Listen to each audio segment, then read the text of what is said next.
नमस्ते। आज हम आपकी मुलाकात करवा रहे हैं एक सुप्रसिद्ध चिकित्सक डॉक्टर अनुराग शर्मा से। तो डॉक्टर अनुराग शर्मा, आपका स्वागत है। नमस्ते। डॉक्टर अनुराग शर्मा, आप चिकित्सा क्षेत्र से जुड़े हुए हैं, तो सबसे पहले हम आपसे यही जानना चाहेंगे कि आप जो इस चिकित्सा क्षेत्र में आए, ये आपका जो आगमन है या इसकी प्रेरणा है, ये कैसे आप में जागृत हुई? मेरा बाल्यकाल से ही स्वास्थ्य पत्रिकाएं पढ़ने में मेरी अभी रुचि हुई। जी। स्वास्थ्य पत्रिकाएं पढ़कर मुझे कई तरह के अनुसंधान जो समाचार पत्रों में प्रकाशित होते थे, जी। उनको भी मैं पढ़ता रहता था। हम्म। और सबसे महत्वपूर्ण यह है कि एक कॉन्सेप्ट सा बनने लगा, एक अवधारणा सी बनने लगी मन में कि आधुनिक चिकित्सा विज्ञान और अध्यात्म और धर्म और हमारी प्राचीन मान्यताएं कहीं कहीं आपस में जुड़ी हुई है, उनका समन्वय है।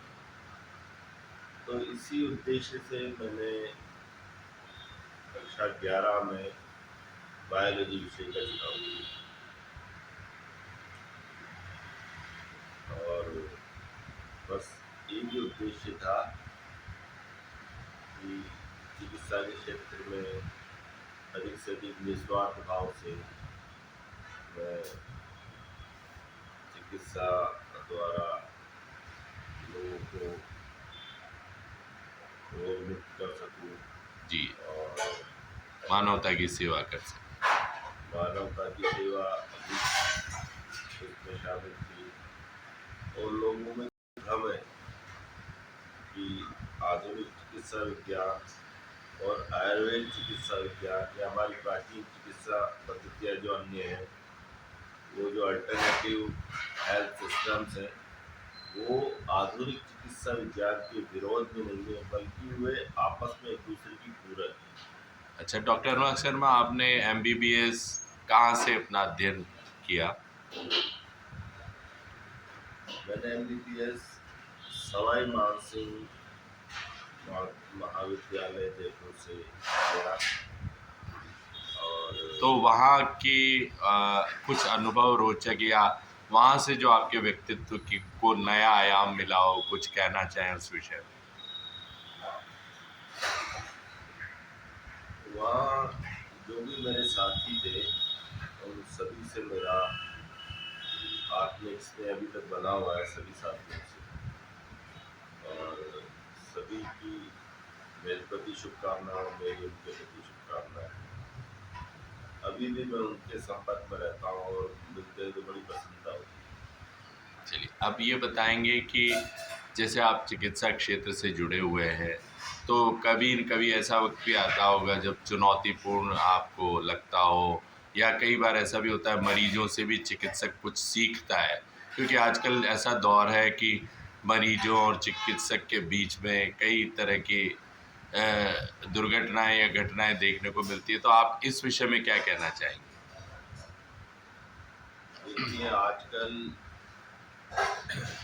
जो नई नई टेक्निक्स आई है, जैसे आर्टिफिशियल इंटेलिजेंस, चैट जीपीटी और गूगल, तो कई बार मरीज खुद गूगल करता है, खुद इस तरह के मेथड्स को यूज करता है। और जब वो चिकित्सक के पास आता है तो अपनी ज्ञान को भी बताता है। लेकिन मेरा ऐसा मानना है कि किसी भी पेशेंट को चिकित्सक के आगे समर्पण कर देना चाहिए और किसी भी तरह का वाद विवाद न करके उसकी जो भी उसने आपको चिकित्सा प्रिस्क्राइब करी है उसको स्वीकार करके उसकी पालना करनी चाहिए। और आपके जीवन या आपके महाविद्यालय में ऐसे कोई व्यक्ति हों जिनसे आपने प्रेरणा ग्रहण की हो, या जिनका आपकी उपलब्धि में योगदान हो, तो कुछ कहना चाहेंगे? मेरे सीनियर्स का मुझ पर आशीर्वाद रहा और हमारे जो क्लासमेट्स थे उनका भी मुझे सहयोग मिला, उनका मैं सदैव आभारी हूँ। कोई प्रोफेसर आप जिनसे आपने कुछ आपके जीवन में सतत प्रेरणा ग्रहण की हो? एमबीबीएस के दौरान जो फर्स्ट एमबीबीएस में हमारे महाविद्यालय में जो अत्यंत आदरणीय पूजनीय डॉक्टर जगदीश चंद्र चौधरी, उनका विशेष मुझ पर अनुकंपा रही और वो मेरी प्रेरणा के स्रोत में मुझे रहेंगे। उन्होंने मुझे कई कठिन परिस्थितियों में अपना सहयोग दिया और उनका मैं कभी नहीं चुका नहीं सकता। डॉक्टर अनुराग शर्मा आपकी कई की, तो उनके विषय में बताएं, चिकित्सा के अतिरिक्त और किन किन क्षेत्रों में आपकी रुचियां हैं? मेरी प्रारंभ से ही धर्म, अध्यात्म और दर्शन में मेरी रुचि रही है। इसके अलावा संगीत भी मुझे सदैव आकर्षित करता है। किस प्रकार का संगीत आप सुनते हैं? देखिए, जो शास्त्रीय संगीत है वो एक बेसिक संगीत है। इसके अलावा मुझे चाहे जो आधुनिक जो फिल्मी गाने हैं उनमें भी कुछ गाने वास्तव में प्रमाणित और शास्त्रीय पद्धति से गाए हुए हैं। कोई एक आध पंक्ति जो आपके हृदय के निकट हो, उसका मुखड़ा आप गुनगुनाना चाहें तो आपका स्वागत है।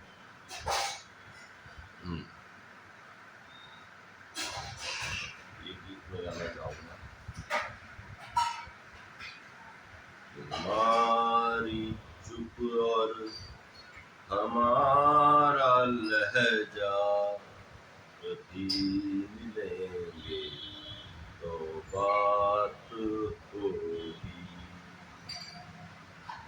हमारी आँखें तुम्हारा चेहरा कभी मिलेंगे तो बात होगी।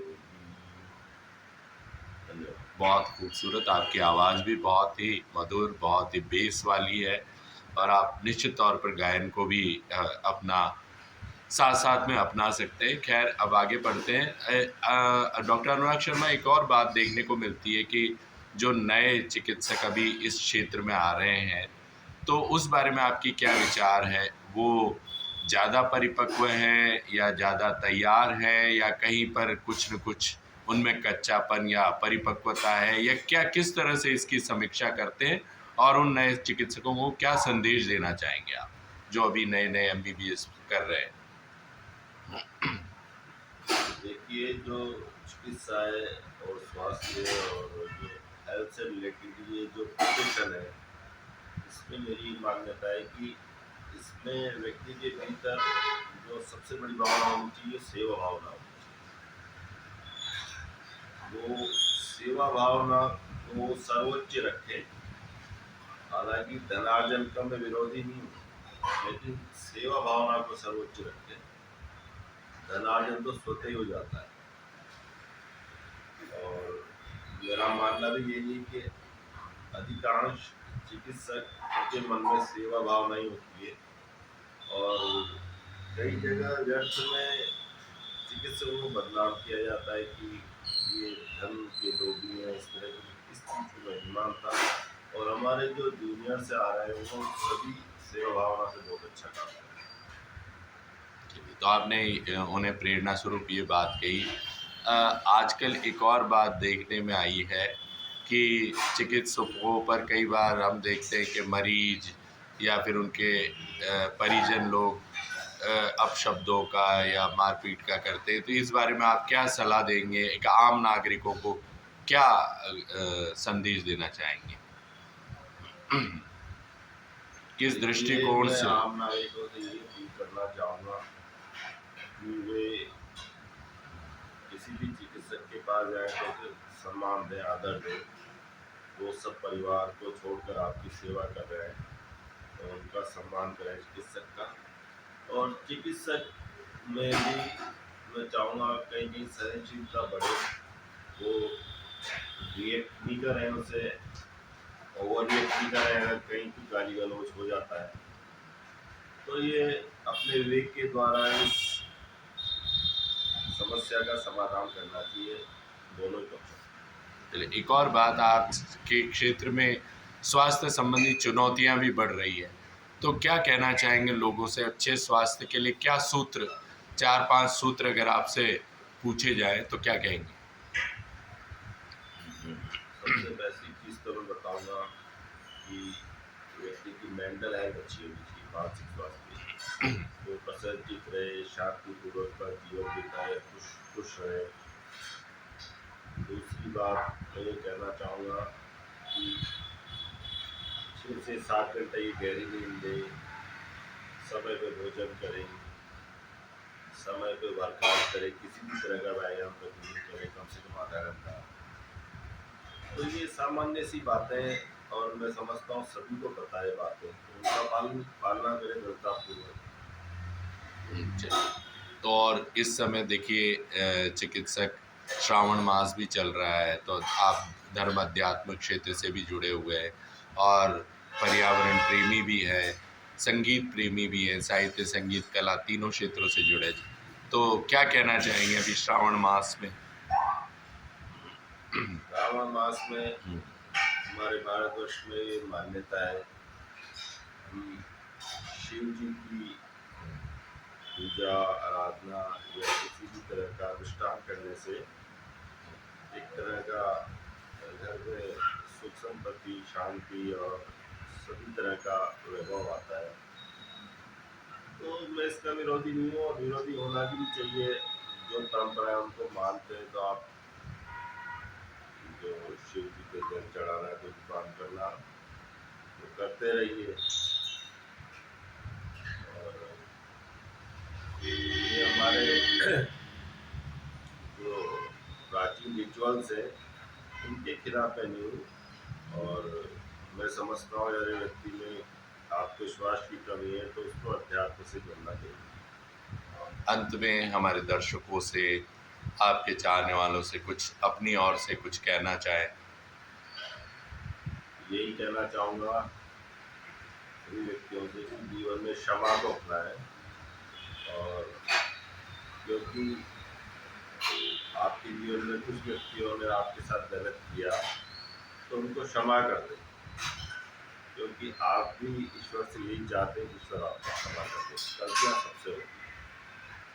तो डॉक्टर अनुराग शर्मा, आपने बहुत ही रोचक, बहुत ही दिल से जुड़ी बातें हमसे की, इसके लिए आपका बहुत बहुत धन्यवाद, आभार, नमस्ते। धन्यवाद।